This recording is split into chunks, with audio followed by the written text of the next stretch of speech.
Vous voilà revenu en enfance, à l'école maternelle même, et votre maîtresse préférée vient de vous donner un nouvel exercice. Vous savez, celui-là avec les points numérotés à relier dans l'ordre pour faire apparaître un beau dessin. Ici, rien de plus qu'un ours. Vous y arrivez, mais alors là, sans problème. Alors augmentons le niveau de difficulté. Il y a 2 fois moins de points et les lignes peuvent être légèrement courbes. Ah, j'en vois certains qui font moins les malins déjà. Eh bien ça, c'est un peu le but de ma thèse. C'est d'apprendre à faire ça, mais à un ordinateur. Et parce que les mathématiques, c'est un peu être sadique, mais avec l'informatique, c'est surtout de savoir à partir de combien de points l'ordinateur n'arrivera-t-il plus à tracer l'ours, qui ressemblera alors plutôt à... Ça dépend de vos talents de dessinateur. C'est ce que l'on appelle un problème d'observation. Et ça se résout difficilement. Et pourtant, on peut le rendre encore plus dur.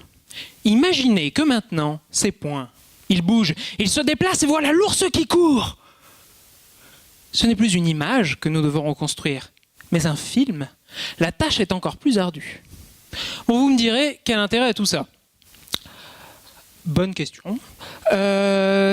Bon, changeons de métaphore. Vous avez vieille, grandi, fini les maîtresses, enfin plus les mêmes, et maintenant, tout un tas d'applications sur téléphone ont remplacé les dessins magiques.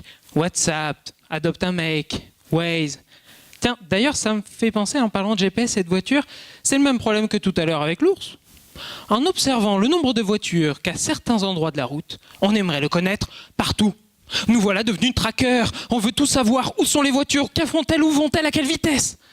Tout ça dans le but de prévoir des embouteillages. Ah, mais avant, il va quand même falloir faire une petite chose. Comment on modélise une voiture? Eh bien, on dit que c'est une onde qui se propage sur la route. Elle ondule et avance à la manière d'un serpent.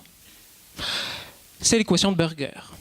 Drôle de nom, vous me direz. Pourtant, ça fait partie des équations qu'on n'aime pas. Elles sont non linéaires. Ça veut dire qu'il faut développer des techniques d'estimation, bref, tout un tas de choses, c'est pas facile.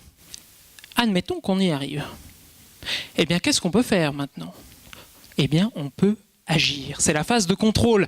Après le sadique et l'obsédé, voilà maintenant celui qui veut tout contrôler. Je fais vraiment un métier de psychopathe. Alors, prenons un exemple. Il y a beaucoup de voitures sur la file d'insertion du périphérique. Et un petit peu plus loin, il n'y en a presque plus. Bam, on n'en déduit qu'un accident et paf, on propose une déviation. Ou toute autre régulation, c'est vous qui choisissez. L'important, c'est que le fulgurant ours ne devienne pas une lente tortue. Bref, trêve de bavardage. Il n'y a plus d'embouteillage. Merci.